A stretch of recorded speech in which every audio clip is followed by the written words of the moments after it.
Bonjour, mon nom c'est Muriel Makil, je suis une amie de Lucie et Lucie m'a demandé de vous expliquer quelque chose.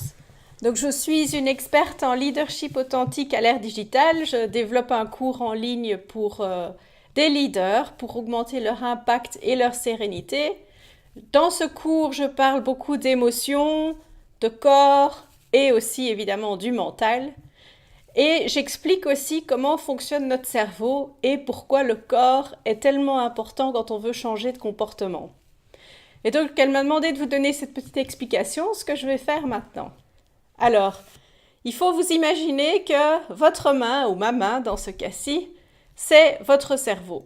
Avec ici le poignet, qui est la partie du cerveau reptilien.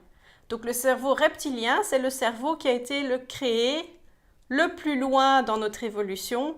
C'est le cerveau aussi que tous les animaux ont, ou qui en fait est responsable de tous nos réflexes, de la respiration, de notre corps, la motorique aussi, de pouvoir bouger, etc. Ensuite, nous avons ici le cerveau limbique, donc qui a été développé un petit peu plus tard. Et le cerveau limbique, c'est celui-là qui est responsable aussi de toutes nos émotions, le langage et nos émotions. Et nos comportements se mettent tous ici et ici, dans le limbique et le reptilien. Et puis plus tard dans notre évolution, on a eu le cortex préfrontal, qui est ici. Et donc, voilà, maintenant vous voyez mon poing, regardez ma tête, imaginez que ceci c'est le cerveau. Et donc la partie cortex préfrontal, c'est la partie qui a été développée la plus tard dans notre évolution. Et c'est aussi la partie qui est développée la plus tard dans notre évolution personnelle. Donc pendant l'enfance, en fait, nous avons surtout ces deux parties du cerveau-là qui sont développées. Cette partie-ci ne se développe un peu après l'adolescence. C'est pour ça que souvent les adolescents ont des comportements qui ne sont pas toujours comme on le souhaiterait, notamment ils ne sont pas très logiques, qui se situent ici, ils manquent d'empathie, qui se situe ici, et ils ne sont pas toujours très ordonnés non plus, tout ça se situe ici. Et le planning, planification, l'organisation, etc. aussi. Et donc, qu'est-ce qui se passe en fait? C'est pendant notre enfance, notre comportement est en fait généré ou est en fait influencé par deux choses, par le besoin de sécurité et le besoin d'appartenance.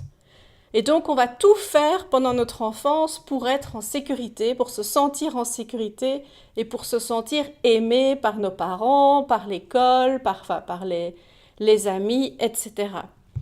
Et ça va en fait générer certains comportements qui vont se mettre ici. Et donc vous pouvez avoir quelque chose comme des gens qui sont toujours serviables, toujours gentils, mais qui plus tard ont des difficultés à dire non et à gérer leurs propres priorités. Ou vous pouvez avoir des comportements comme quelqu'un qui aime bien toujours rigoler, faire des blagues, parce que quand il faisait ça, ses parents lui donnaient de l'attention. Et donc plus tard, il a parfois des difficultés à être plus sérieux. Enfin, toutes sortes de comportements où vous avez énormément déménagé quand vous étiez petit et vous pouvez manquer de stabilité, etc. Et ces comportements se mettent donc ici. Et le problème, plus tard, c'est quand on essaie de changer ces comportements et qu'on le fait à travers le cortex préfrontal. Donc on va lire des choses, on va apprendre des choses, on va comprendre des choses, et on a beau comprendre, lire, etc., notre comportement n'a pas changé. Et pourquoi est-ce qu'il n'a pas changé? Parce que on accède par cette partie-ci du cerveau. Or, pour vraiment changer des choses, il faut passer par le corps et les émotions, c'est-à-dire ces parties-ci. Et c'est pour ça que dans mon cours, j'enseigne aussi des pratiques corporelles, comme le Feldenkrais ou comme la méditation. Mais évidemment, la réflexologie est quelque chose de très important aussi.